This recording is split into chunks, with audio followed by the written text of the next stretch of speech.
As we still compose ourselves after what was a spectacular game of Counter-Strike, Astralis Liquid just met, and we do see Liquid locked in for the SSE Arena. It's now time for the other story, and that is, of course, two greats in Counter-Strike, two teams in the top 10, FaZe and Mouz Sports, and one of them is going to be the second team eliminated from the Legends stage. Doesn't sound right to say, but it is absolutely the truth, and it's testament to how competitive we have, how much competition and how competitive this major has been, and how much we've seen. I'm joined by Sean Gares and Chad Birchall, who are just about getting their heads on straight again. Working it out, we're still working it out. I know, it was wild, it was wild.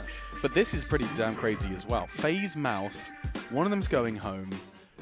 I guess, Chad, you could help by telling everyone how we got here in this situation? Look, the gravitas of the situation needs to really be outlined for everybody at home. These are two teams coming into this event who were already within that legend status, right?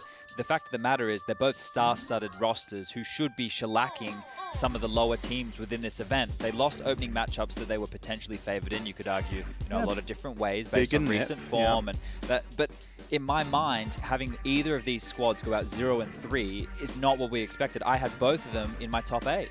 FaZe, yeah. I mean, Sean, I'm going to ask you first just to talk about FaZe Clan, because they've recently conceded a real one-sided affair versus Big and a game versus Na'Vi. Yeah, I was actually one of the people that came into this event expecting very high things out of FaZe, right? I know they didn't really play well at Stockholm or even E-League. They didn't play well since Olaf's come back in general. But I thought they had enough time to, practice, get some things together, get back into form. I also thought some unfortunate things happened to them at E-League when I looked over the demos. Yeah. So I thought, oh, okay, they're going to come back into this event. Everything's going to be fine. They're 3-0 their way out of groups and potentially win this major. Man, was I wrong. They did not look good against Big. But with that being said, I thought they looked pretty good against Na'Vi. I think, if you pick into a map like Dust 2 against Big, it's an aim map. And the one thing that they lacked in that map was the aim. They weren't able to take any duels against Big and got completely styled on by GobB and the strats that they were running. Yeah. And the second game they played on Overpass, though, was much more convincing. It was more like the FaZe that we know and love. Unfortunately, Na'Vi, with that constant economical pressure, they didn't have a second, I guess, a second gear to go to. When they weren't hitting the headshots, they didn't have anything else in place. They got 10 rounds on the CT side versus Na'Vi on Overpass, and only managed to muster 2 on their T side. That's not the FaZe we know, especially T side. Surely you just send Nico into a site and you're going to win more than 2 rounds. It's not been the case, though, as they're looking to find their footing. It's brought to you by DreamTeam.gg, and this is a roster that needs no introductions, but they're going to get it anyway. FaZe Clan, we have Nico, Rain, Carrigan, the in-game leader there. You can see him on your screens representing Denmark, and a lot of people going to be keeping a lot of eyes on him. He is responsible to be making those calls and getting those stars in the right place. The most recent return of Olofmeister, not forgetting that this guy was the Swedish god of Counter-Strike in 2015, closing in the early start of 2016. It was injury, it was personal issues, he's taken steps away from the game, and now he's looking to take one big leap back in. It's not gone smoothly just yet. No, and there's something that I want to point out early. It's about Carrigan. When he is the guy having to go in for the entry frags and trying to make plays, that's when it's trouble time for FaZe, at least in my opinion. I like the fact that he has that level to his plan, but when, you have entry fraggers or people who can entry frag and open up the scoreboard like Olaf, like Nico, like Guardian with the AWP, and they're not doing so, there's a problem. I do think that that is a huge problem with FaZe, is that Carrigan just gives his teammates everything. He plays so selflessly. A lot of the times he always is dropping guns. He's always, like you said, jumping into sites, basically giving himself up as a free kill, and he's taking fights for the sake of setting up a teammate all the time. And doing that too much is when you run into a problem. When you do that, though, your teammates have to deliver, right? That's the thing. If you're going to set your teammates up time and time again, they need to be putting the effort in on the scoreboard. You could say the exact same thing about Na'Vi, but then you have Simple and Electronic who deliver every game. I haven't remembered a time where Na'Vi have really fell hugely flat. Obviously, they've had some losses, but this is where the FaZe, project, I don't want to say they might need new direction, but if they lose this, they're definitely going to be looking for it. It's been a while since I heard that decibel level reached by FaZe Clan, and it looks like there's smiles on their faces. They're keeping morale high, Carrigan a big part of that, as is Roban, their coach. But focusing now on Mouz Sports, their opponent, who have basically got quite the interesting story, referred to as the mini FaZe. Now they meet in the server for survival. But this is a roster full of mixed nationalities. They're all communicating in English, and they made a roster change in pursuit of greatness. They were not happy with the semi-finals, with the playoffs, with the quarterfinals. They decided they needed more firepower. They decided they needed something to change those semis into lifting the trophy. Right now, it seems that that recipe was more a recipe for disaster. And I think, you know, when you look at the way that this team is playing at the moment, they don't have an identity anymore. Before, it felt like, you know, the direction for this squad was everybody can hold their spots on the CT side. They have, you know, the clutch ability and Oscar. Just some of the things that we look to for positives for these guys appear to have fallen off in a big way. Now, sure, was the upgrade of Snacks to Stiko, or Stiko to Snacks, one that could put more skill within the team? Sure, I don't think anyone would argue that. But you do lose a player who is selfless in that regard and would set up his teammates. Have they found their footing since that change? It doesn't appear so just yet, but these two teams met recently and Mouz Sports were able to topple them. Bear that in mind. Of course, that will probably weigh heavily on the minds of FaZe if they are even aware of it. Carrick are probably keeping that one quiet as they played so much Counter-Strike. Of course, it was Stockholm where we saw these teams meet. And I'm actually just, the reason I'm kind of mumbling is because I'm trying to check Oscar's recent stats, because as I saw his face in that roster graphic was presented by dreamteam.gg, I sat there and I was like, when was the last time I saw an Oscar game? You know the Oscar games I'm talking about, Sean? Yeah. The ones where he just 1v3s with a P250 and saves Mouz Sports' ass? I do feel like lately it's been a little bit Sunny, Chris J, Robs, not so much Oscar taking over games. Which, it's a good and a bad thing in a way that he isn't necessarily needed to, but he needs to have that impact. And we're talking about this, maybe look at the game style, or at least the approach that these guys are coming in with. When we watched them on Dust 2 yesterday against MIBR, they were getting dictated to the entire time. They had a couple of rounds where they tried to be a little bit more aggressive, but MIBR knew that was the case and was playing into their hands. So if these guys can't get away with being aggressive, do they have the base there to just play standard CS? And we saw earlier in the year where they had to mix up their Mirage because everybody figured it out. Rop started AWPing from Ticket, everything was turned upside down. So they know that they can make these changes and still be proficient. The bigger problem is, where are they at mentally? Because they haven't had the success that they had before. Honestly, it's their coach. It's their coach and Chris J. It's, of course, the in-game leader for Mouz Sports alongside Lambert, their coach. It's going to be important to see if those two can just try and provide the structure you need to bounce back from a 0-2. It's the major. It's everything you've kind of worked towards. It's everything in the back of your mind when you're doing an event. You're like, majors next month, majors coming up. This is where you want to leave your mark. And at the moment, they are at risk of not being able to do so. We do have a head-to-head for you. I love this conversation, and because I love the fact that we can see that team talk. But just to quickly remind you that Olof Meister and Sunny have been chosen to compare and contrast. No stats for Olof, but don't worry, it's more of a conversation starter. It's brought to you by the Predator. Yeah, and Sunny is the player from Mouz Sports that you always have to look out for. Both these players are actually very similar. They play like a more passive style and let the other players enter first, and then they'll follow up those rounds with like multi-frags, right? Yeah. They like knowing where their opponent is, and they use a lot of information and cheeky like boost and utility to find that out. So I think this is definitely the matchup to look out for. I don't know. What do you think about it, Chad? Well, the thing with these two players is that they do have a lot of the multi-frag potential is huge for both of these guys, right? It's map specific is where we can start talking about cool things. And you can start talking about cool things. It is Vito coming up next. Wonderful, because like Sunny on Mirage, the way that he plays around the connector and stuff is fantastic. You know, he can have a lot of influence there. Olaf, when he picks up that secondary or third AWP for this team, can also find himself getting a lot of frags. But this one here, I think we're going to be seeing Overpass gone on the side of Mouz Sports. That nuke ban is standard for FaZe. Keish will probably have to go out for Mouz Sports as well. They got 16-1'd by FaZe last time they met. Nico had that amazing pistol ace. And if we look at a few other details here, I think Inferno should probably get out of there as well. Probably eliminate Inferno. So we're looking at a Mirage, a Train, or a Dust 2 most likely. And after Mouz's Dust 2 loss yesterday, I'm not sure if they'll be happy to play into that map again. Interesting. Bye-bye Train. So Nuke, of course, phases in the insta-ban. Bye-bye Train. And it would be really weird if Mouz Sports didn't ban Cash. I know they picked it in Stockholm, but they did get 16-1. They got absolutely destroyed. Like, that wasn't even... I guess 16-1 is a pantsing in Australia, you know? That's where you got around run around the pool table without sinking a ball. So Inferno's gone as well. So this is where... What do we got left in the pool? We've got Dust 2. Cash. So you made me say it. Mirage. So it's either, I think it has to be between Dust2 or Mirage, surely. So we didn't see Mirage in the last best of 3. It was only 2 weeks ago. There's your cash, man. Yeah, there's cash. It's gone. I think that Mouz has more tactical diversity on the T side. Oh, okay, well there it is. Whew. Here's the thing. Both of these teams, at some point over the last year, you could say were the best team on Mirage, and Mouz Sports held that mantle for a very long period of time. In more recent times, they've been figured out, and the little moves that every player have been worked out in that regard.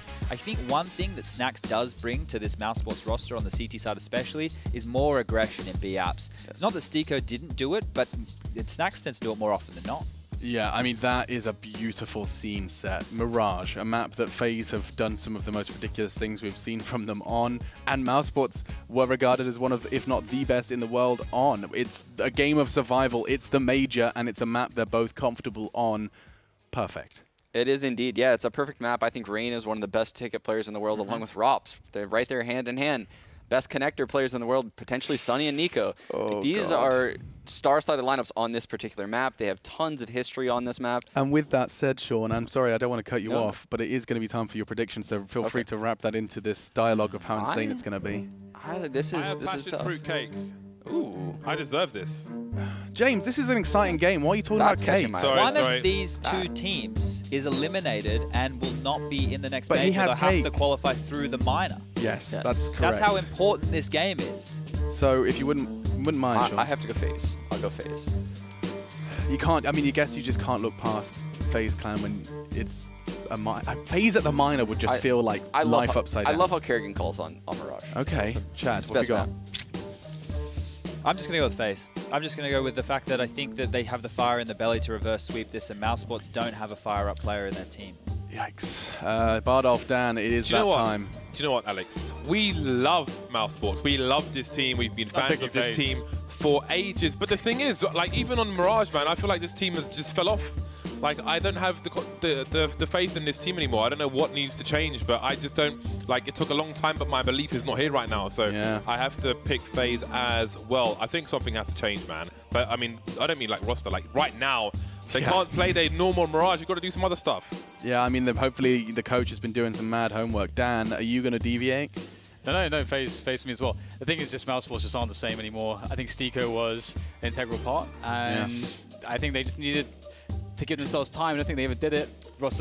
We were sad when Stico left. Really, well, we all were. We were collectively sad. Yeah, that made a big deal for me for Mouz Sports. But FaZe, I think the reverse sweep is in order for FaZe, much more than it is for Mouz Sports in this tournament, frankly. Cloud9 did it last time. We'll see if FaZe can do it this time. Mouz Sports stand in their way, and I'm going to go with FaZe as well. So that's a full 5 for FaZe.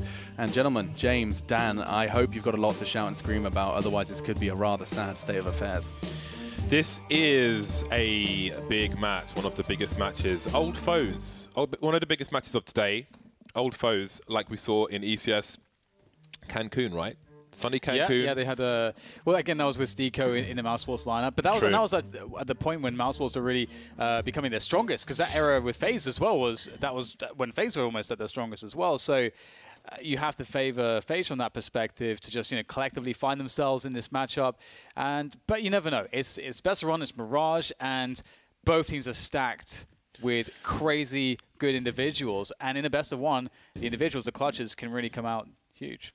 Yeah, what the hell was I about to say? It was really interesting. Probably about your cake again. And it was really good, but I've forgotten what it was. The desk have been focusing in part on Oscar, and again, I think somebody mentioned about how his plays around the mid area, around the connector area. It's like the old usual, used to be the old faithful, isn't, faith has been lost there, but I think in that respect, they have to play against expectation versus the likes of FaZe. They can't just run the usual drills. There's got to be something unexpected. I mean, Oscar's a guy that, especially the way he plays, you can put him in any position on the map, and he's still going to do something stupid, i.e. just slaughter people when most people wouldn't be able to do that.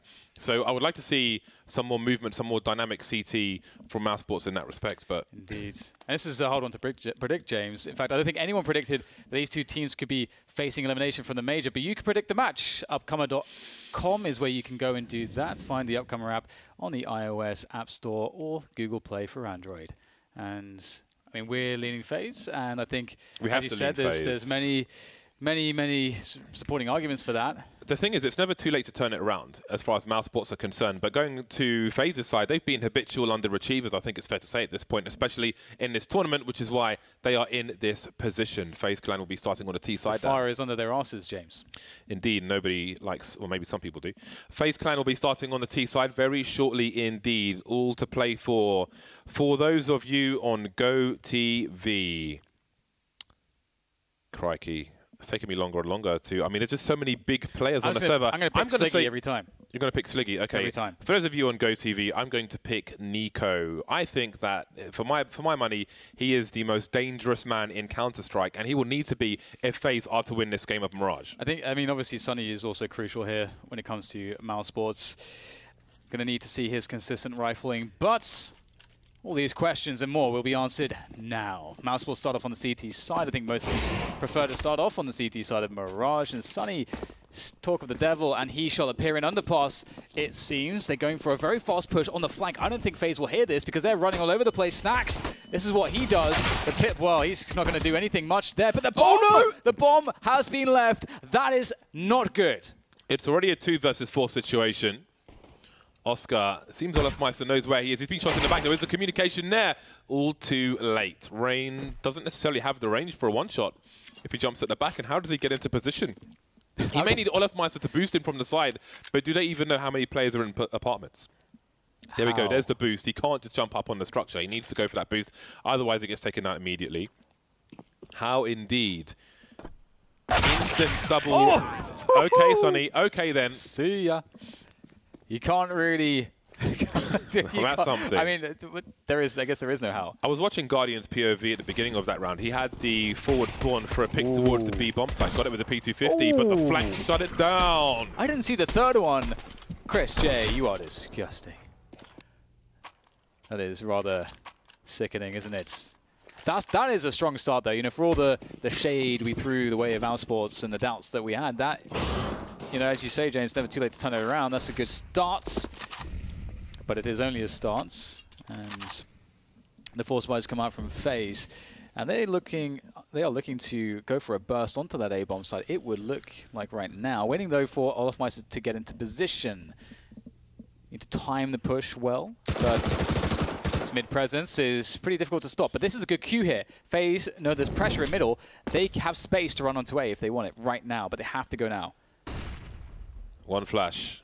Rob's jump peak sees 2 to 3 players on the radar. Sunny going wide. Nice engagement from him. Got to be careful of the high ground. Sunny with 3 kills so far, reloading, and Chris J will get a nice headshot with the scout. No second player in connector needed. Olofmeister now looking for some kind of damage with his CZ, but there's been almost no damage done in this round. Sunny with 3 kills, and he's almost got 90 HP.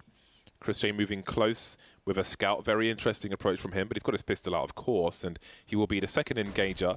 Rops with the SK YouTube setup, as I like to call it. Ever since Fallen put that setup on YouTube, everybody picks it up. There is Chris J to close out the round. 2-0 for Mouse Sports, and FaZe have 2 kills in these 2 rounds. Yeah, perfect start for Mouse Sports, and now they're against the Glocks for FaZe.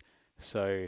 yeah, you can't really ask for anything better than this. And one additional bonus as well is that when that force plate doesn't do any damage, you really start to build that money on the CT side, which is very important. You want to keep the AWP, or the numbers of times that you can buy an AWP, as high as possible, of course, because there's so much you can do with it on the CT side. You can get all sorts of aggressive on Mirage. It is a lot of fun.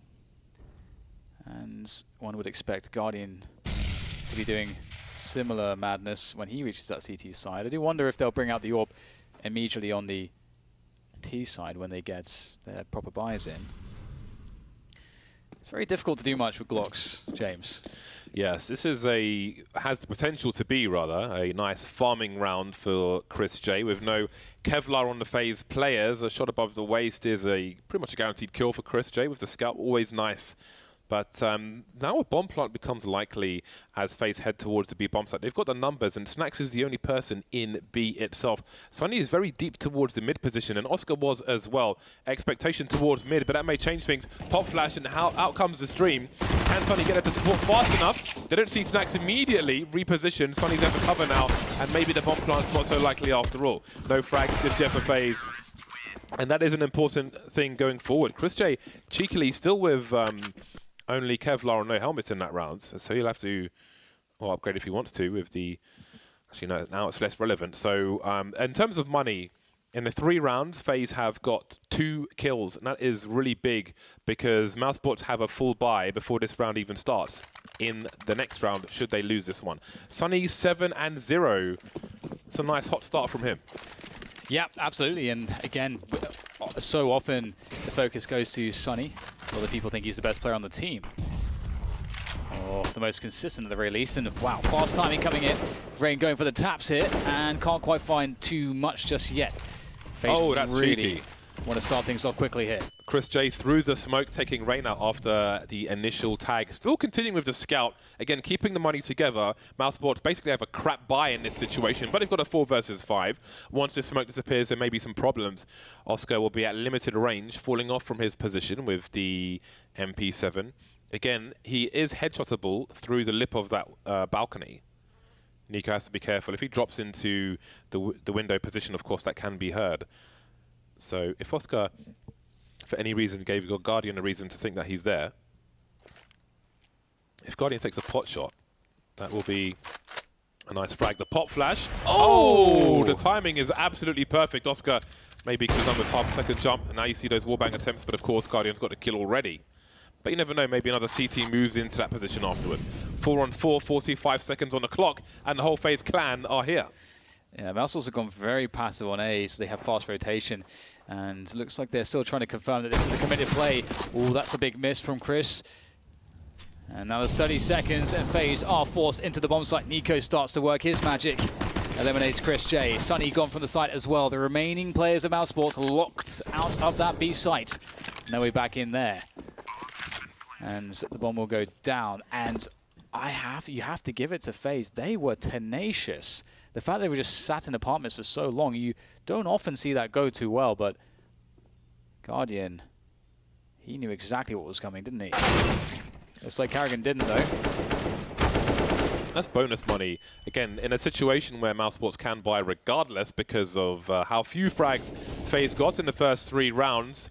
This is farming time for Snacks, farming simulator.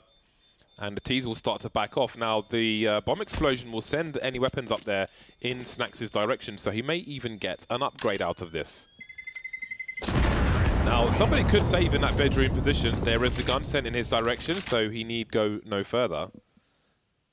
And there we go. The first round on the board for FaZe Clan, but again, that was the anti-force buy from Mousesports in terms of weaponry, and now comes the full buy, and what a full buy it is. That shot from Guardian, I just don't even understand. That's amazing. Obviously, he shoots when he gets flashed, but just the fact that he just has such a good guess on exactly where Oscar is after so much time just sitting there is pretty awesome. And this is definitely an important one. FaZe do not want to be reset, and as you mentioned, we get this proper buy now. The double orbs straight away. Mousesports pulling no punches here, but perhaps a set piece to come into A, and those smoke grenades will allow them to gain a lot of ground against the AWPs. FaZe very suggestive towards the A site, but no commitment behind it. 3 players now looking for a human waterfall out of the Palace position. Guardian lining up a smoke, Harrigan moving towards the A site as well. We've got Chris J and Sunny in the middle of mid. Now, they may check for a lurker top mid, but beyond that, there may be a 4 versus 5 on the A site, although Nico again getting nasty to start things off. Rain dropping the bomb, moving towards the fireboxes. What does Oscar choose to do? Well, has to gain vision again. So many flashes sent his way. The bomb is on the boxes there. That's a big problem. Oscar looking to cover it. There's an incendiary thrown deep as these CTs continue to absolutely just barrage this bomb site with grenades. Big peek comes in from Sunny, but he is expected. Guardian waits. There's 35 seconds. They've got time for this, but They need to get this bomb, and they are losing players here. Guardian, can he get the shot? Oh, he spots an elbow, but somehow Oscar gets out of there in time. Surely Guardian was at an advantage there. Took too long to take the shot. Oscar being closer to that structure in CT had a slight disadvantage from that range. And now we've got 15 seconds and the bomb is still flashing in Oscar's face like amber lamps. Snacks looking to smoke, but again, they can see the bomb. But now we've got a numbers game being run, running into Snacks' AK-47. He creates some space with the smoke, jumping straight through it, trying to stop the plant. Took a gamble, didn't work, got out, and Guardian will clean up the round. 4 kills for Guardian, round number 2 for FaZe. You got to give it to FaZe there. I mean, and Mousesports, both teams hitting a stalemate with that bomb in a horrible position. FaZe even sacrificing a player. I didn't see actually who it was sacrificing themselves to pick up the bomb with 10 seconds left to plant it. Then the desperation move through the smoke. Really awesome stuff there. And this was pretty nuts. Just scoping in and out there repeatedly. Gets a very important kill. Big round from Guardian. Gets himself 4 kills and absolutely instrumental in that round win. And very fast response here from Mousesports, going aggressive in mid there. ChrisJ seeing if he can spot anything with the scout. Nothing just yet. FaZe will play a slower pace. Or will they? Snacks picked off through a smoke on the balcony. He was just trying to get into position, but Game Center tells Olofmeister to shoot. Olofmeister shoots. Olofmeister kills. ChrisJ on the scout once again. Oscar, though, has an AWP, trying to get something done, but Olofmeister waits for him. Painful play to fight against Olofmeister, and the same can be said for Oscar. FaZe looking to tie the score. Just 1 round behind Mousesports in the early stages of Mirage. Definitely not Inferno. Window smoked off. Another smoke from the CTs, I assume, in B halls, and Olofmeister continues to lurk. Look how far Rops is now. There's a blind spot if he jumps onto the right-hand side corner. And, ooh, this UMP... This is a rarely checked position because you almost never see a CT here. And now with no one going towards Palace, what will Rops choose to do? It's a very good question. There's a loss of plays to make. Could be highly impactful or could fall flat on his face. Chris moves forwards there to triple.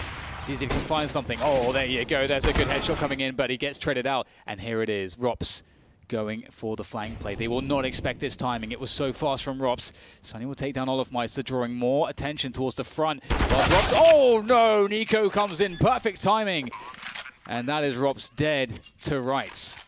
Olofmeister was lurking in mid, I do believe, and now he's dead. Sonny and Oscar, 2 versus 3. Not really in position. Nico seems to already be on the hunt. Nico proving to be a dangerous player on Mirage. That was such an important frag. The spatial awareness is outstanding on many, if not all, of these players. Oscar defending in B halls now, with eyes towards the TV. I would love to see statistics on, like, the TV in here. How many times it's broken per round, per game. Or in total, the crouch pick for Nico. Absolutely disgusting. That is brutal. Just what can you do? There's no answer to that. He solved the puzzle. Wow. that is something else. It was such a specific point he was shooting at as well. Yeah. That's experience. Yeah, that's a lot of FPL, isn't it? Nico makes it look like games. he's fighting bots, like he's placed bots around the map and he's just going around and shooting them. Do not try this at home. Another underpass push coming in from Mousesports, doing what they can here. Oscar and ChrisJ, they'll push also. They'll try to in the B apartments, but they're not all that coordinated here. And Sonny, he is the, obviously, as you can see, the man that has the only dangerous weapon, really. So pretty beautiful pop flash, and I don't think it works, but Sonny still goes down. Very gorgeous stuff there from Olofmeister. He's loving life right now. That was an amazing pop flash. Considering how low that that door entrance is as well, he did very well. But again, the awareness, no assumptions being made. He knows, that's the thing, right? All these players playing at this level, they have a mental idea of where the CTs could be at all times. So despite taking 2 plays out on the low ground, he knows that the area above him could have been compromised in the meantime and deals with it with that flashbang. Lovely stuff. Rob's alive with Eagle, looking to make life difficult. There's one headshot. Unfortunately, time was against him. And that will be that. FaZe, after a very, very tough first 3 rounds are really shaking things up here. I shouldn't say just a very tough 3 rounds. In fact, some of these rounds have been really difficult. That's a round on the A bomb site that went down to the last 5 seconds, for example. That was some brutal stuff, but Guardian delivering when he had to. Nico's been getting some very key entries to create space for Guardian. Olofmeister's been doing really well towards the B side of the map. FaZe have their right players firing off right now. Is that a smoke for short? That Rain just deployed. We will soon find out. Ooh. Okay, it more or less is. And it's a very fast B play, being suggested by FaZe at least, but they are non-committal. Nico lurking towards the A site for now, but he's rotating away from A. So will it be another second attempt from FaZe? We've seen some rounds already where they deploy initial grenades and then just go in again. Almost like a... Well, let's see how this plays out. We have a normal spread now from Mouz Sports, a 2-1-2 setup. So maybe after gravitating towards B or starting to, they go back to a more normal scenario. Nobody brave enough on the CT side to look for info. And Oscar moves back into B from being near CT spawn. They had a similar round to this before, did FaZe, just sitting in the B apartments for forever, conceding pretty much all of the map, and they somehow made it work. We remember that, we can recall that frag that Guardian made as he got flashed onto Oscar as he jumped. But such a situation will not present itself this time. FaZe will just have to go in without a pick, and just with these grenades.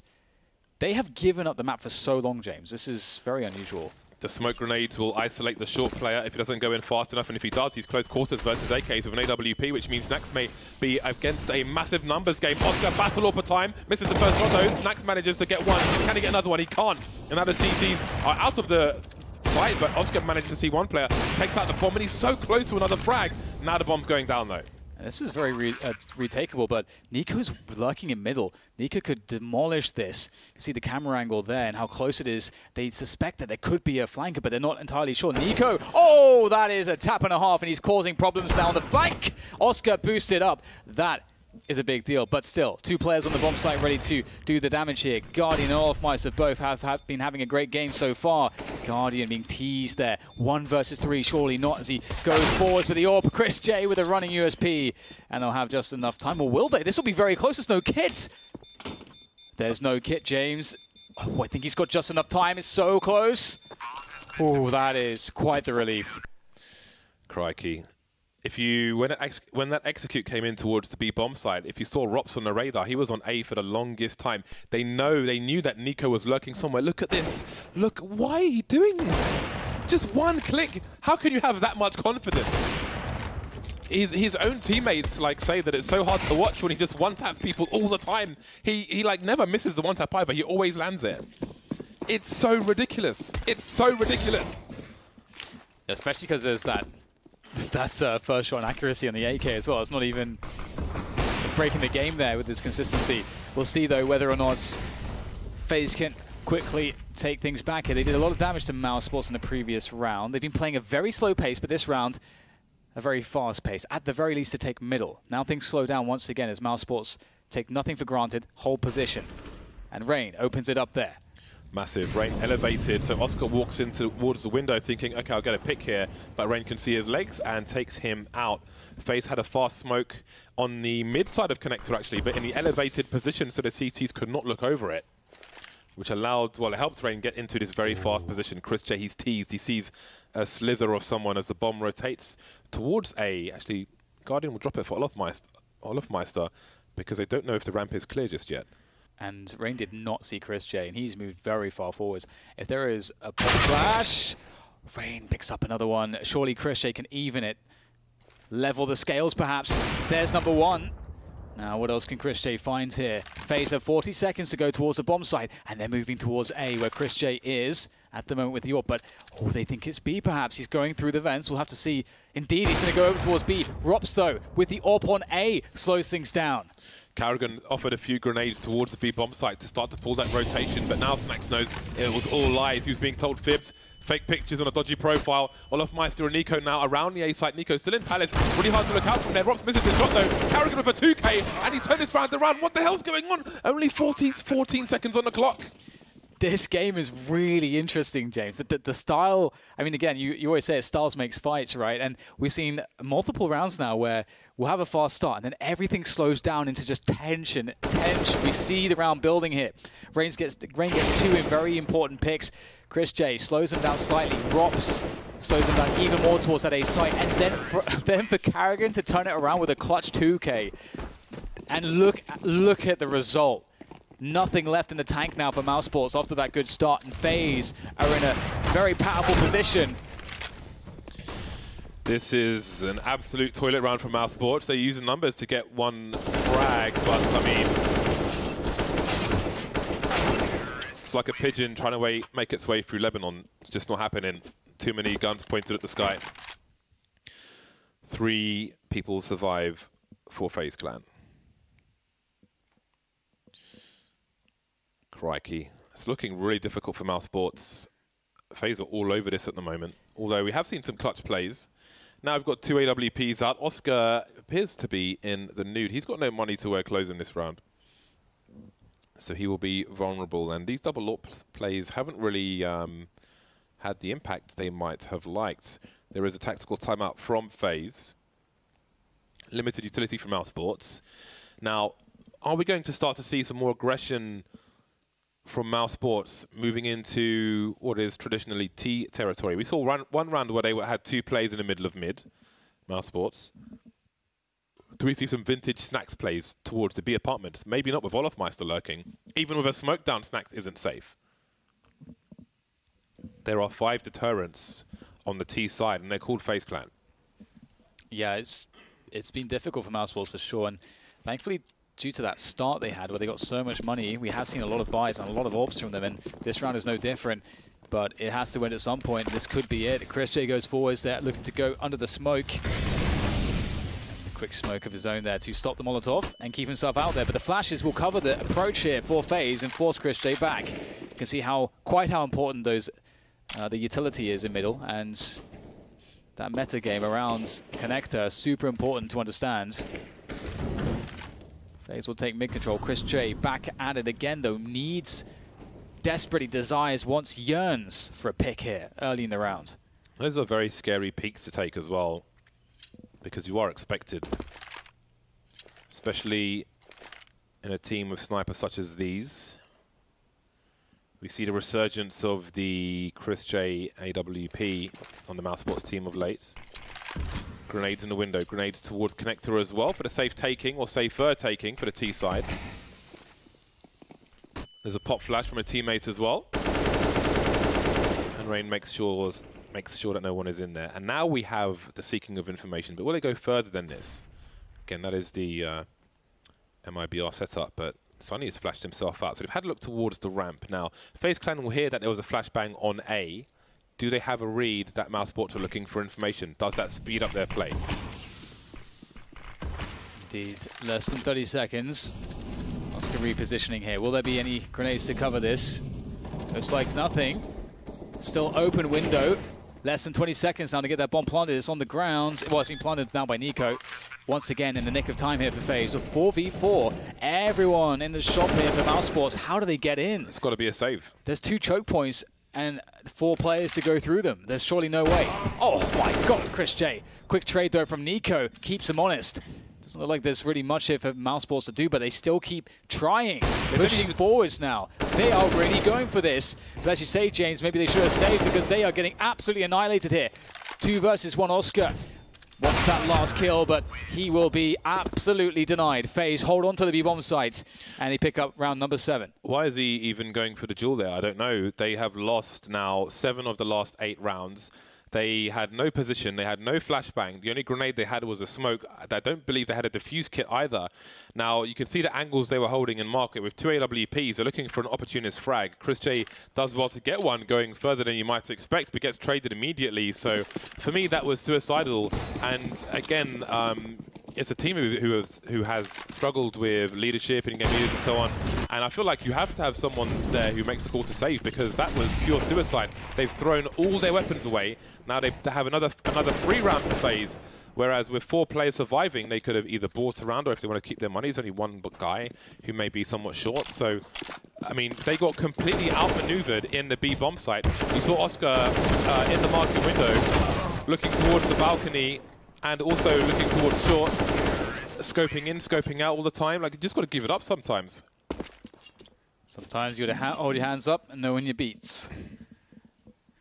Money again in the tank from Mousesports for another go of things as FaZe take the tactical timeout, and that's an interesting one. All of Mouz are actually very close to $16,000. The money in the FaZe camp obviously very good, as you can now see on your screens. So I mean, you can see Mousesports are going to buy in this round regardless. In that respect, with 1 player down, I mean, maybe you don't buy with that player, but you could save up to 4 weapons in that previous round. For me, that is a straight save. You have no position, you have no flashes, you have 2 AWPs on a 4-man retake, all from market. If they don't give you up a frag to edge you on, I mean, Chris tries to make it happen, but even when he goes down, there's still 3 people who can still save there. And then one person, so let me go and repick this guy in window. Like, what is the impact of shooting that guy? Doesn't have a kit, so he's not going to win a round. You have to wonder where the mindset is. I was just going to say, yeah, it could be telling of that mindset. It's a stark contrast to the Liquid Astralis game we just saw. Both teams incredibly disciplined, fighting tooth and nail. The pressure never getting to either one of them as far as mistakes being caused due to that pressure. And, well, FaZe holding passively here, looking for another aggression. Maybe they are sensing a desperation in Mousesports. Mousesports do have a very fun setup here, but again, Guardian waits. This is always a good approach to the top of mid. If you have an eye on your teammates' economy, your opponent's economy, especially for eco rounds, I mean, there's a risk that a CT side might rush mid, for example. So just for those of you at home, when you have control, you've got the money, you've got the weapons, it's nice to have a passive start sometimes to your approach to top mid, so you don't get rushed by people with 5.7s, flashbangs, and so on and so forth. Very patient start for FaZe, and you can see Mousesports not going too far because with no action anywhere across the map, they know that there's probably somebody watching mid. But they've had this position before, and FaZe Clan executed into the A-bomb site. Now we see Guardian rotating. I don't believe Chris J is close enough to hear the rotation from his position. So now what's going to happen? 35 seconds, practically nothing has happened. Beyond the players in mid, we've got no seeking of information. Last time they executed, there were 2 players CT, 2 players mid, so it was a 4-on-5. Well, that's Mouz lurking top mid, now gets taken out. Is that enough info for the CT? Yeah, once again, just leaving it to very low amounts of time here. Guardian will be arriving finally, and he's been, again, instrumental to some of these A takes. Rops will be Molotov the way, and that is going to create just enough time to plant the bomb here. No room for error there. If he'd been taken down, that'd be that. But they get to play the retake here, Mousesports. Nico holds down the flank against Sunny. Unhappy, that took 2 bullets, James, instead of 1. Again, they've got no 4 players left. They've got no defuse kit. They need to get on this bomb quickly. And where is it planted? Is it planted for default, or is it planted for the inverse? Carrigan's position may suggest the latter. 10-second defuse coming in. That's a great flick from Guardian, but he needs more. So close, almost sees it. Mousesports managed to frag all of FaZe Clan and just about defuse the bomb. That is such a low percentage situation. However, they only survive with 2 players. They have 2 sniper rifles. And now FaZe have a chance to reset them for an easier 10-5. Only 2 rounds left in this half. Yeah, this was very, very close indeed. That's a stunning shot from Chris J. Again, if he obviously... Oh, wow, that is also very nice.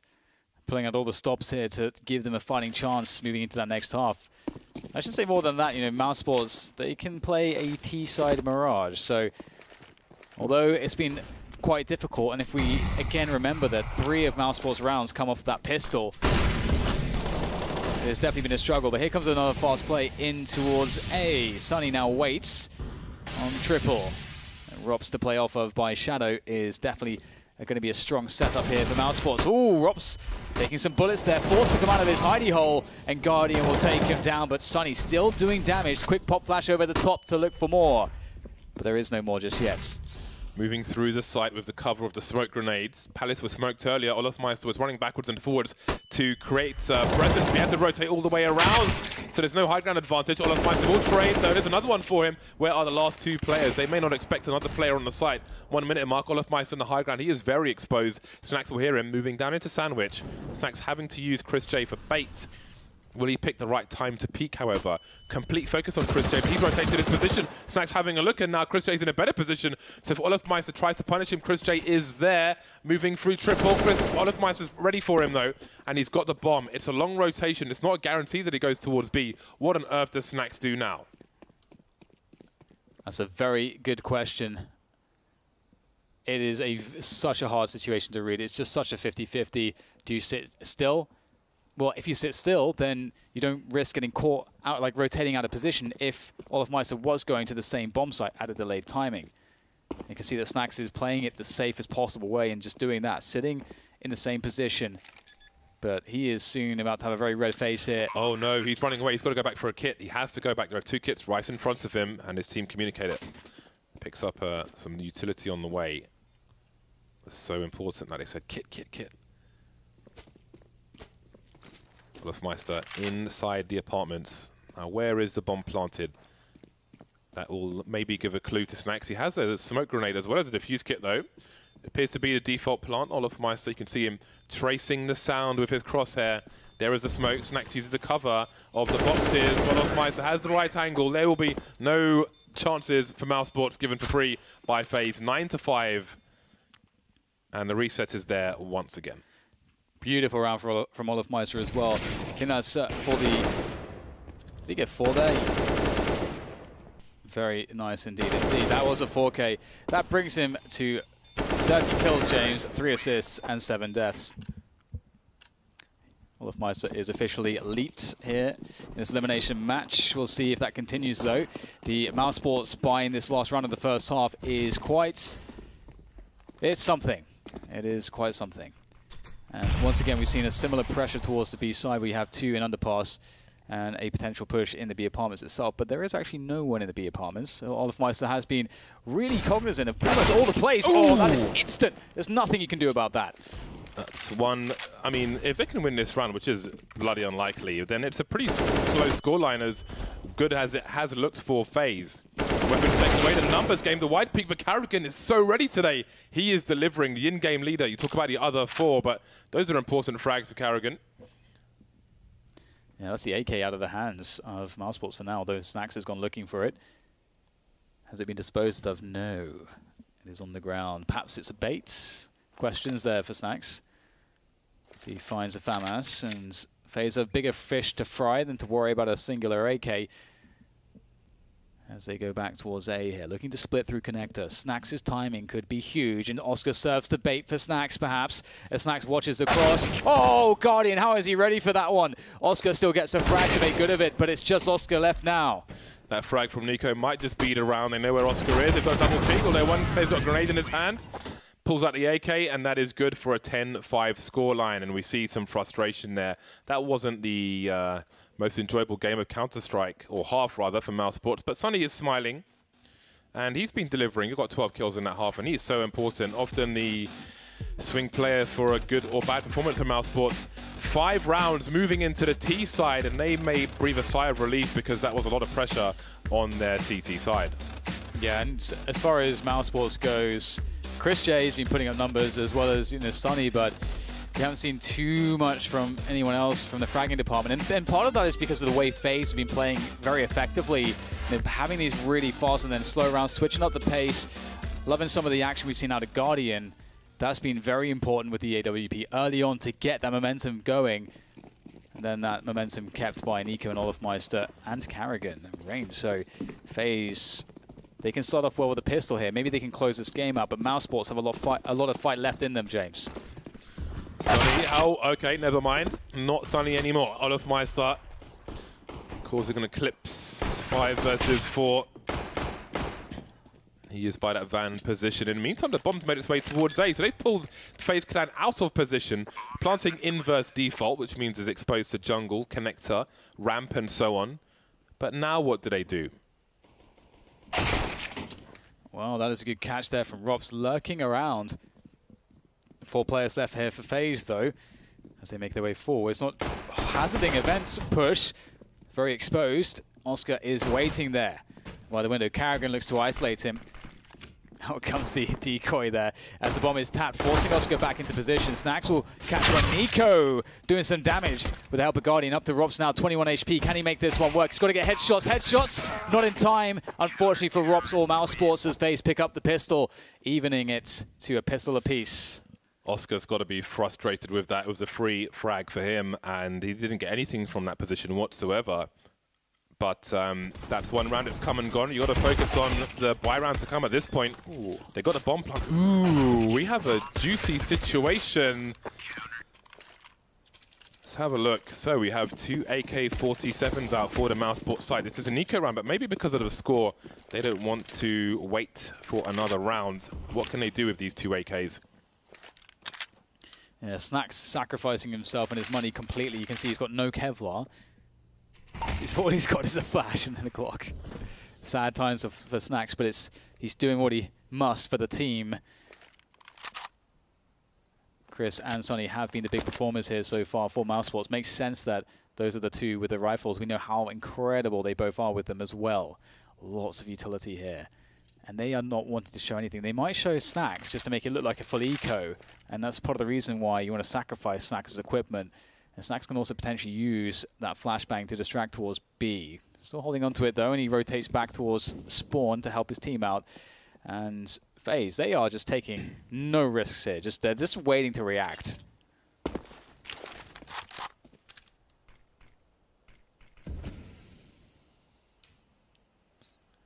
The waiting game. What is the magical time on the clock for Mouse Sports? Who leads the charge? Is it the Pistols? Do they try to make their way towards jungle, towards CT, with some flashes here and there? They need to be close quarters. Snacks with a Glock and no Kevlar. Probably dropped a weapon for a teammate. Rain looking for something over the smoke. Can he be spotted? Snacks taken out. No surprise there. 4 on 4, however. Chris J close. Is there a pop flash for him? No, there are no grenades at this point for Mouse Sports. He hears the reload while Olaf Meister covers. That was almost a bait for the CTs, and Chris J gets 2. This is a great opportunity for Mouse Sports. 4 versus 2 now. Carrigan with an MP7 and Nico with the M4A4 to try and bring this one back. Yeah, Nico is still alive. That's always an issue, isn't it? Finds 1, takes minimal damage. Where are the other 2 here? Pressuring the bomb with the smoke. Again, so many players. Where the hell are they? He does have Carrigan in the back, but Carrigan's got his back to Rops. That's going to be no good there for FaZe, as Nico perhaps is looking a bit too difficult here, but they're running around. Nico gets himself a fast 2, but he hasn't got time to go for the bomb, but he'll settle with the damage, and he'll keep his M4 in play as well, and deny Mouse Sports from saving any guns, except for Oscar with the FAMAS. So, good job from Mouse Sports. They did take some damage, however. I'm not sure if the smoke was to try and throw the players up to try and win the round, or to try and keep them there, contain them somewhat to, I don't know, maybe one explodes with the bomb or something, but Rob says no. You can see he's very focused. Some ominous tweets from him before this week as well, which makes you wonder. 5 rounds lead for FaZe Clan.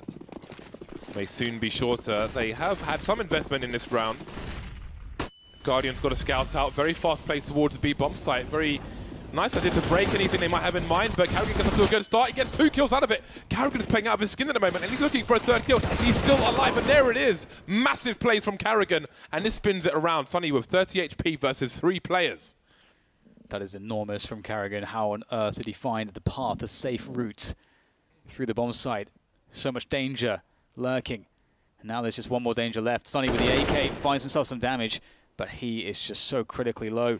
And FaZe right now taking nothing for granted here. They're going to make him go deep for the bomb. They know they have the advantage, and they know that he has to plant. But they don't have to do too much. Oh my god, opportunity there. Nico didn't land a single bullet. You can't say that every day. That's now it goes down to 2, and Olaf Meister critically weak as well. Sonny, we know how good he is. There's a chance here now, as he tries desperately to make this one work. They cannot allow this round to go sour. Still trying to find those players desperately. It's so difficult to try to isolate them, but he has time. Oh, he finds another one. That's Olaf Meister dead. 1 more to go. Rain, he's got a deagle. One bullet does it. Sunny! That is incredible. The patience and the focus. That's absolutely what Mousesports needed. That is absolutely unbelievable. I see him trying not to smile there, but I see a wry one. That is fantastic from him. I think that would be a really cool round for a pro or an ex-pro to break down and try and explain to a viewer what he is thinking. Once he knows where people are, what he's thinking, what's going through his mind, because there's so many decisions and estimates to go through. Fantastic recovery, and that really keeps Mousesports in this game, mentally as well as score-wise. Oh, look, they're going for exactly the same round. I love to see this, I really do. Yeah, it's a bit sad, isn't it? Because after seeing Karrigan with the heroic efforts with the MP7, you kind of want to see him get rewarded for that. But unfortunately, Mousesports, oh hello, they're here to smash FaZe, and that is what they shall do. Bearing in mind, the loser of this game is out. Just think of the pressure on Sunny's shoulders to clutch that round. Yeah, it's crazy. But also, of course, for those wondering, if you think they're mad doing exactly the same round after they have so many issues, you could argue quite reasonably that this is the last thing FaZe expect them to do. The exact same thing that they just almost fail-boated at. And this time, Mousesports will stay afloat. Sunny has a lot of things on his shoulders, James, including gold chains. And he wants more gold chains. There's only one way to do that, James. To win a major. That is the best way.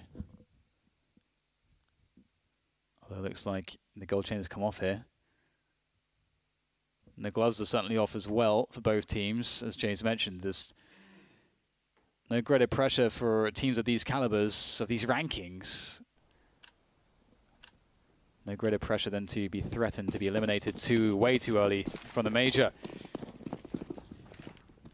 Speaking of double sniper rifles, now it's FaZe's turn. Olofmeister and Guardian, of course, Nico can pick up a sniper if he wants to as well. Karrigan used to some time ago on occasion. Oh, Rain cannot have his teammate trade for him. Inopportune time for the grenade to come out, but Nico's still alive. He has the position, he has the bomb, and no longer has neither, but Guardian still in the CT position. Now he can choose to hold an angle diagonally across the site through triple if he wants to. He chooses to fall back for the retake. The flashes will deter him anyway. But now the smokes disappear. There are two more for Mousesports. I would imagine one might go towards this jungle position. They need to get the bomb down. There's the first one in CT, but do they plant the bomb? Guardian could jump over the top. It will be the inverse plant. A brave attempt. Oh, Guardian doesn't know if he can, and he won't. Yeah, that was, I mean, brave. FaZe, you got to gamble that they're just going to wait for you to plant. Look at this lurk timing that could be installed later on here through Sunny. Oscar defending from the pit. He has to make noise. He has to get shots hit. But Olofmeister eviscerating Sunny straight away with that AWP. And now life starts to get difficult. But will they expect a second lurk? Snacks is coming. And Olofmeister, he's not going to be looking this time. He will surely get caught by Snacks. Oh my god, I don't believe it. Olofmeister gets him, and that defuse comes straight in. Olofmeister, he is not going to be denied this round. That is a beautiful display of sniper skill. And that is one of the reasons why Olofmeister is scary. Just put anything in his hands, and it will be very dangerous. And here it is, just catching that lurk out of Sunny. Snacks misses the spray, and he's going to regret that one because that could have made the difference. If he kills Olofmeister there, he can get an angle on the bomb, and maybe this round goes the way of Mousesports. FaZe Clan are only 4 rounds away. Only 4 rounds away. This is a bad situation for Mousesports. They have money, but they can't really afford to lose that many more rounds. Success has been brief for them, both in the first half. Beyond the pistol, they won 2 rounds. Here they had a string of 3. Second defuse, there have been 4 bomb plants at the very least in this half. So Mousesports are having some success, although some of them are the early rounds, which may not count so much as this continues, but here we go. 3 AWPs on the server. Oscar with 1. Now with Snacks' spawn, I do wonder if we'll look for a fast engagement towards the B area, because if the CTs were jumping on a wooden box, then they would be spotted. But with the likes of Olofmeister and Guardian, maybe you don't want to do that. Nice pop flash support for him to get into position. And now he can easily fall off after taking a shot. It will be very difficult indeed to frag Olofmeister without a flashbang. And they wait. Defensive smoke there to slow things down, and incendiary as well. Everything baited out there for Karrigan. And there's only so much utility here left for Mousesports. Ooh, Olofmeister will miss the first shot. That's one player pass, that's two. And the entire team now as it follows. Snax gets burned by Chris Chase. Molotov, that is not a good sign. Olofmeister getting burned alive. Everyone on fire at this point. Rain somehow managing to escape the flames as he takes the corner. And oh, Sonny, he's found quite the angle there, James. Yeah, that was a really nice spray from him, but he can't finish it off. It's Guardian after all. 1 versus 2 is Oscar now. This is madness. There are grenades all over the shop, moving into position. Guardian, does he go deep? Looking for an edge, the slightest edge. He knows Guardian's around the market area. That will allow Guardian to jump out if he wants to, but Guardian has reasonable cover.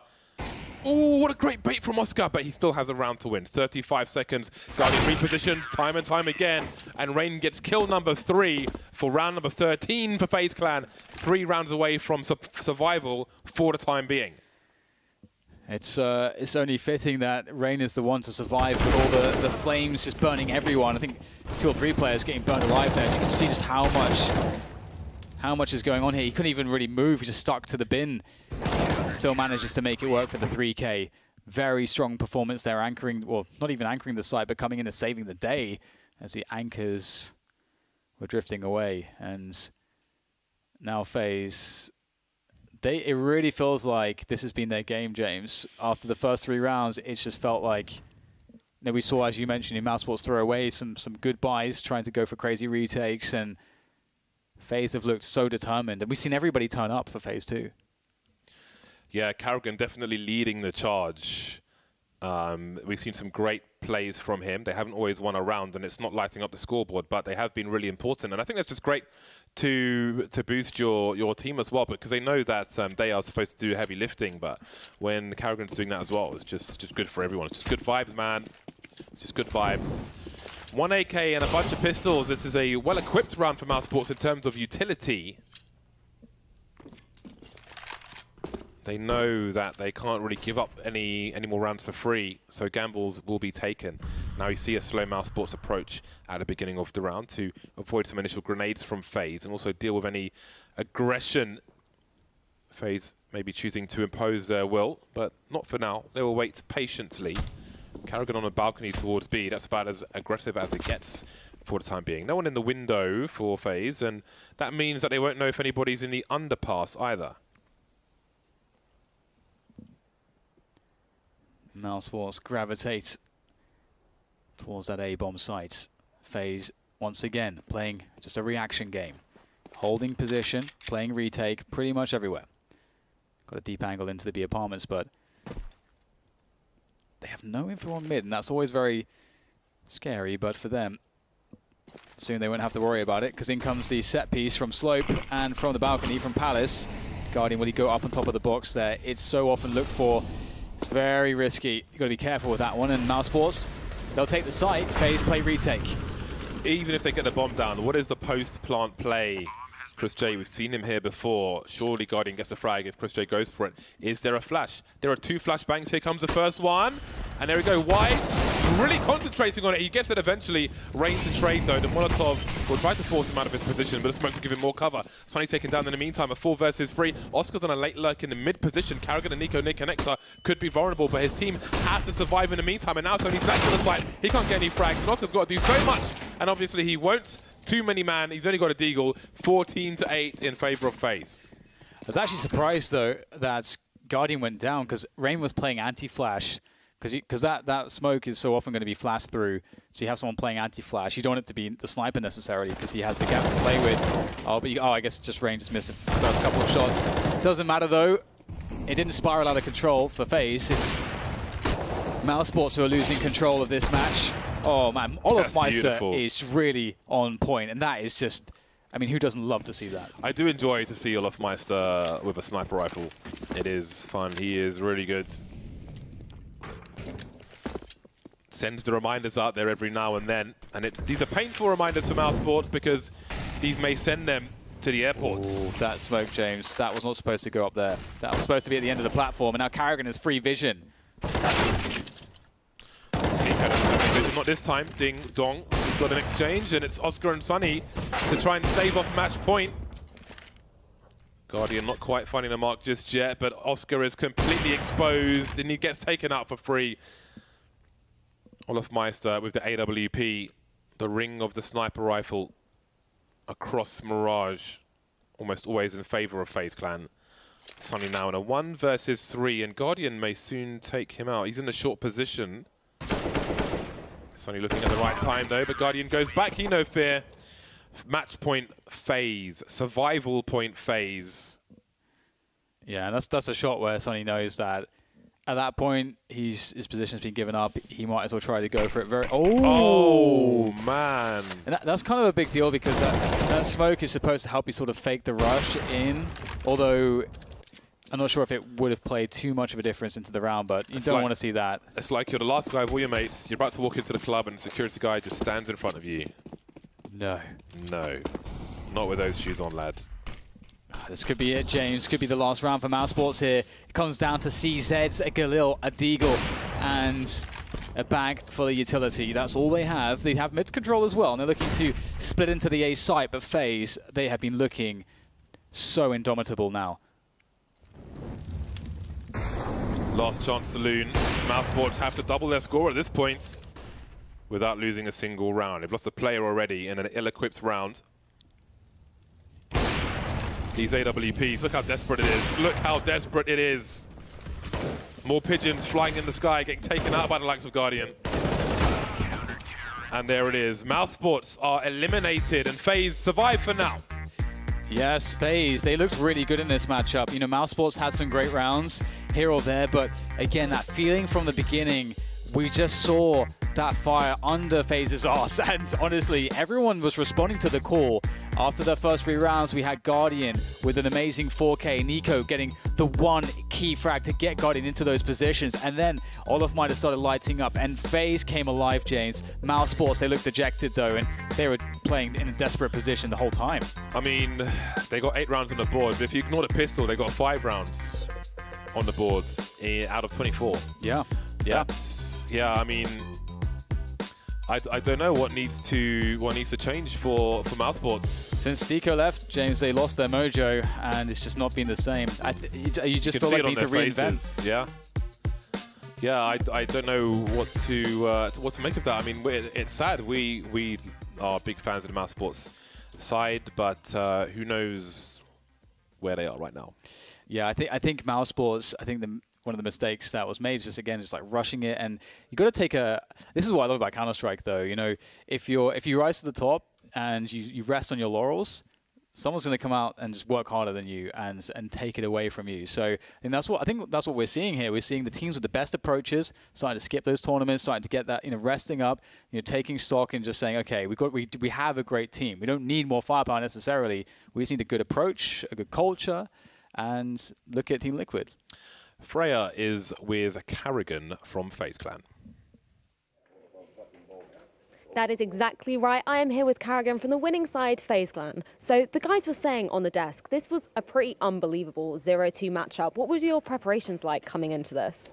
Yeah, I think the last few times we had issues with Mouz, so we came into new energy and new belief that we can actually do this. We have been here before, 3 of us, in the 0-2 game. Last time we crashed out, and this time we want to fight. And I think we get the inspiration from Cloud9, who won the major last year by being 0-2, so let's try that way. So talking about your T side, to start off with, it was pretty back and forth, but you guys ended up with 10 solid rounds. Was there a point where you just found your momentum? I mean, we lost a pistol and they only won like 2 weapon rounds out of the remaining, so I think we played pretty good as a team. On the T side, we had a good game plan going to the match, and we just executed good, and that's what happened when everything flows. But the whole feeling in the team was different today than yesterday on the T side, so I'm just happy to be here with 1-2 now. I kind of wanted to talk a bit about your game plan on that T side. It seemed like you guys were kind of leaving it quite late to execute strategies and go onto the site.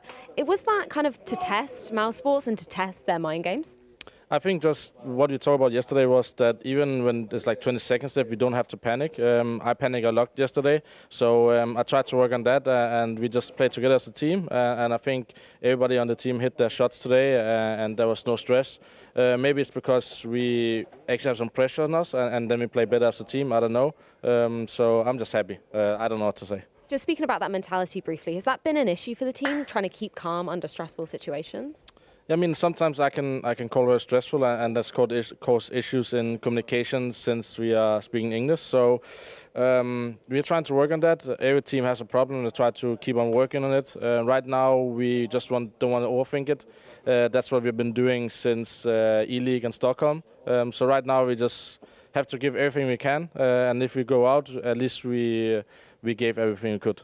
Now, just moving on to the CT side, I want to talk about round 18. You've got to give it to Sunny, where he got that incredible patient 1v4 on the B side. How did you guys answer back to that? I don't know. I felt like we had the round. I mean, we killed them when they came out B and won on 3. And as far as I know, the information was that Sunny was kind of low. But I think we played the situation bad, maybe too scared, instead of just fighting together. That's something we can analyze today, and hopefully we can do that situation better tomorrow, because you just have to improve day by day. And if you don't do that, you go home. So you guys now have that crucial 1 win under your belt, but you don't have any lifelines left. What are you going to be focusing on going into tomorrow's match? I mean, we have been facing pretty tough opponents. Right now, we faced 3 teams in top 9. So hopefully from now on it's going to be a little easier, since it's been a little tough for us. But in the end, if we play like we have done the first 2 days, we'll be out tomorrow. If we play like this today, we will go to the playoff, 100% sure. Thank you so much for your time, Garrick, and congratulations again on that win. Alex, over to you at the analyst desk. Thank you so much, Freya and Carrigan there, who doesn't look like a player who just won and survived. It looks more like sadness, relief, and a long road to the playoffs. The top 8 still out of reach for FaZe, but they survive, and that's what this game was all about. Mouz going home. I mean, FaZe versus Mouz was crazy enough, but to see Mouz Sports, one of the first teams eliminated from the major. The reason I'm stuttering is just because I'm trying to get my head around it. Mouz Sports, there's a lot of surprising teams from the challenger stage and everything else, and it's Mouz Sports that are the second team eliminated from the FACEIT major. I definitely think Mouz Sports needs to go back and hit the drawing board on this one. A lot of things just aren't working with the current iteration of their lineup. In my opinion, I think Robs is way underused on this team. I think they need to move him from the solo sites that he plays, get him in the center of the map more, get him more involved in plays. And I know that's going to be hard with players like Sunny and Chris J having those spots right now. But I would like to see him, out of the inner bomb site on Train, out of A site on Mirage, out of B site Dust 2. He's playing all of the hard roles, and he always has. Yeah, it's a rough pill to swallow. It's a very somber moment to be losing Mouz Sports right now, but this game, there was a lot of mid-round. The bomb got planted a lot. There are a lot of the rounds where if 1 or 2 kills went the opposite way, Mouz Sports could have capitalized and taken control of the economy. But today, the individuals of FaZe Clan stood up, and they definitely were accounted for. And I think Olofmeister, for me, with that AWP on the CT side, he was hugely influential. Nico in the first half stopped a lot of flank plays coming in that could have unraveled those post-plant situations. So those 2 guys I look towards and say, you guys did fantastically, and they had a lot of impact. I think Guardian as well in the early gun rounds, getting those opening picks at Car B, even a ticket booth at A on one of the retakes. He had a lot of impactful early kills. Yeah, Sunny and Chris J, I could hear them. I sat down here and watched the whole game, and they were playing off each other very well. You could see that when they were buddied up and they were able to trade well, and they had good games as well. But the thing that I want to talk about, and it sucks to end the game in this way, it's just you could see Carrigan there in that interview. He looks like down, right? And that, I think I didn't hear much communication coming out of him, not in the sense of he was obviously calming what he needed to calm, but everybody else was getting loud, and he was just sitting there. If you watch that camera of him on the entire time, when they were talking in freeze times, he kind of just was sitting like this with the hand on his face, and everyone else was doing all the discussion. I don't want to sit here and theory craft what could potentially be going on within this team, but him saying that he panicked a lot yesterday, I don't know if that's like a humbling moment for him, or if he's just said, hey guys, you take over from here, play individual, you guys make the calls, and I'll just fill the gaps. But it feels like a weird place to find FaZe in right now. Yeah, I mean, I think we'll get a lot of the answers we're looking for tomorrow. And of course, we need to know what game they're playing tomorrow as well. I think we're going to take a look at that head-to-head first of all, though, just to get that housekeeping out of the way. It's brought to you by The Predator, which is in cinemas today. Olofmeister and Sunny, we did bring that one up, and indeed, both of them managed to put in a performance justifying this head-to-head, and it certainly was great to see Olofmeister at the top of the scoreboard for FaZe. Yeah, and Olof had a huge clutch on T side. I think it was a 1-on-3, but he actually maybe had a 4K or ace that round, if I remember correctly.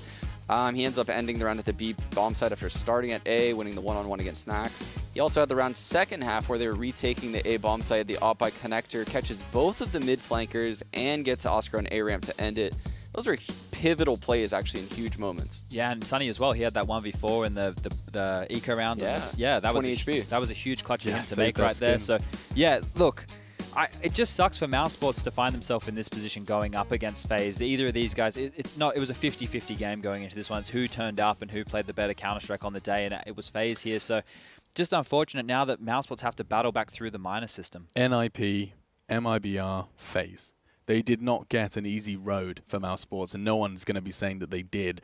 However, it is going to be a real bitter pill coming into the next major cycle when they are going to have to go a battle against all of the stunning talent in the Tier 2 and Tier 3 of Europe, and that's going to be something that they'll be taking some time to reflect upon for sure. And it is our second loss of the tournament for that top 16. Mouz Sports have been eliminated. Now, you did have a D replay for us. Yes, and so this one is based off of mid-rounds, and I did say there was a lot of mid-rounds in this game. Now, I think this is what FaZe need to do more of, have more opening moves that can get them into post-plant situations, or at least situations where they can find players in transition. You're going to see a deep connector smoke from Spawn come out from Nico, the connector Molotov as usual. They're also going to be throwing a window smoke and some flashes. Rain's going to push all the way up here and jump on top of that railing. He's going to stay on that railing for a very long period of time. The fact he's able to get here relatively undetected, they should know that he's here. They should have heard those footsteps. He's going to find 2 kills from around this position. He's just posturing while the rest of his teammates are defaulting. He has no help. So there's a lot of emphasis put on this. Gets a kill through the smoke. You don't really expect that to happen. Now the reaction is to retake mid control. He's going to find another kill here as Sunny peers down as the second mid-window smoke clears. He's going to find himself another kill. We'll get traded out, but I want to focus now on what Karrigan does. They're going to go over towards the A bomb site, but Karrigan throws in this 3v4 situation utility towards B. It pulls the rotation of Chris J, puts a lot of pressure on Rops, who does find a nice opening, and now he's going to push on in. This is because Chris J is calling, the flashes are coming over, but Karrigan has come the flank, found that kill. We'll find a second one onto Cat, and this is where the mid-round decision-making and calls of FaZe were nice and crisp to keep things calm in what could have been a very interesting situation. And it just backs up exactly what you were saying after the G2 game, where you're saying that Counter-Strike Global Offensive is all about that mid-round now. It's all about that split-second decision-making, that changing your mind, that adjusting, and that's a great example of just how quickly things can change and spiral out of control. And I think that's one of the strengths of FaZe. If they can make sure they have a couple of more opening moves to get them in positions to find the kills, they're going to get them every day. If they're left just doing A executes into a team with full utility, it's even pegging at that point. You want to allow your players who have fantastic aim and intuition to get into the round first, and then they can run away with it. So more of that. More of that and more of this. We have got your play of the day every day. Here at the FACEIT Major, we take note of what we consider to be the play of the day. There was so many to choose from, but purely with the context as well of just how much this game meant to Fnatic. It's JW who takes this one with this spectacular 1 versus 3 in the same amount of seconds. Fnatic picked up the win here, and it was not an easy one by any stretch of the imagination versus Vega. Yeah, I think you can agree with this, Chad. This literally won the game. 100%. This definitely won the game for Fnatic. They would have lost all of their economy. Vega would have finally had their economy on CT side, which they couldn't get all half. This is such a big play. And you're 3 people left. You can see there's just the number 1 at the top of your screen, or even just a portrait of JW looking moody. You look at it and you kind of go, all right, here we got this. And then suddenly just this little rat emerges from the smoke. It's brutal. It really is. And it was Fnatic who picked up the win there. Let's check in with our predictions before we give you the draw. It is coming, and I think actually it's already locked in due to the way the Buckhold system does work, and of course Swiss on its own. And okay, I'm happy. I'm happy that Dan... Why did this 4% come from Dan? We need to have a conversation. He keeps beating me by this scrappy percentage. I'll take him in the playoffs. I've really clawed back today. I'm proud of my efforts. I'm proud of my efforts, but some people have really dipped. I think, Henry with a lot of faith in NIP seems to be haunting him. Yeah, he's got to watch out for that. That'll get you every time. Where are you? Which one are you? I'm over on the right next to Chad. I'm looking at him. We're wondering tied. how he's rising. Look, just on the safe bets, all right? I'm hedging. You're hedging. That's how I make my predictions. Yes, and let's recap today, because if you've just joined us, you've missed one hell of a day of Counter-Strike. We've had it's had its highs and it's had its very low lows, depending on who you've been supporting, and this is the state of affairs. We locked in Complexity, one of the first, in fact, the first team to be going to the top 8, and the first UK player to ever play in front of a UK crowd at a major. That is going to be such a wild ride. Def, of course, from Complexity, the North American organization and roster. Astralis versus Team Liquid was the best game of the day by far. It was world-class Counter-Strike, and we thoroughly recommend you check that out if you want a glimpse of just how good Inferno and Counter-Strike can look. What else, Chad? I mean, there was so much. I'm just surprised Sean didn't come on the desk wearing his USA flag. Like, the fact that there's 2 North American teams already in the top 8 is ridiculous. Oh, I already got a Mimi tweet out there. It was pretty good. It was good, yeah. Yeah. I think we've made, I guess the Vega vs Fnatic game was really exciting because of how back and forth it was. It wasn't the prettiest of affairs, but it was an exciting game. It would have you on the edge of your seat, that's for sure. Yeah, we just waved goodbye to Mouse Sports as well if you've just joined us. Cloud9 narrowly surviving, and we'll be seeing more from them tomorrow. And talking of tomorrow, your draw. This is what we have to look forward to tomorrow, ladies and gentlemen. Complexity and Team Liquid already qualified, and of course Winstrike and Mouse were the first 2 teams eliminated here in London, and this is their records, which means your head-to-heads for tomorrow from that seeding are locked in. Astralis my goodness. versus MIBR. It's happening. Astralis have already had their fair share of tough games, and it doesn't stop here. The thing is, I can see Astralis and MIBR both making it out. It's just a shame that they have to play each other in this fashion. You know, if we had different matchups, we could have had Na'Vi, Astralis, and MIBR all go through tomorrow. Bro, you could have the loser of that game versus FaZe. Yeah, I think that'll probably filter itself out, I hope, because there's difficult matchups going on. Look, I don't want to predict anything. I don't want to... This big Hellraisers as well. I'm intrigued by that one. Yeah, one of those teams is going to advance to the next stage. That's huge for either of those organizations. Na'Vi Fnatic. Oh, I love that. Did you see Draken's tweet? He said, oh my god, it's happening! It's actually happening. It's actually happening. It's actually happening. Draken said, what up now, CIS? Bring it, CIS. So and then everyone. Simple just says, okay. The final boss. It's happening. He's the final boss of CIS. He's arrived. Fudge. That's great. I love that. I'm looking forward to it. And on the other side of things, the elimination games. One of G2 Cloud9, one of Tyloo FaZe, and one of Vega NIP is going home tomorrow. God, tomorrow's going to be... Oh, NIP Vega. Yeah, right? PTSD. Oh my god, PTSD. So many storylines. NIP Vega. For an elimination match. I can't hold all these storylines. When did you become such a dank memer? Like you went to meme school in the summer, and he's come back. That's where he goes out. He goes and practices, and he comes in and just throws them all in. That's incredible. It is. I guess we're done. Are we done? We're done. We're done here. All right, let's say our good nights, because it all comes back tomorrow. The FACEIT Major continues same time, same place. We know you're going to be here, and we'll be here too to enjoy the fantastic Counter-Strike. It's 10:45. You'll be able to join us local time to catch that action, as we're going to have 6 best of ones with some serious implications. Join us then.